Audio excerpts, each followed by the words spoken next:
Assalamu alaykum, Xorazm diyarı YouTube obunaçıları. Görüb turgan Yumuzi traktoru satıladı dostlar. Haləti yaxşı, yurt tutdu yine. Ayda görsət tutdu.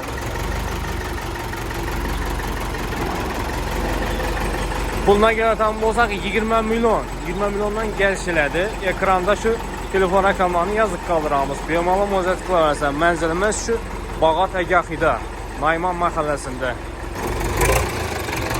Görsədə baxacağım.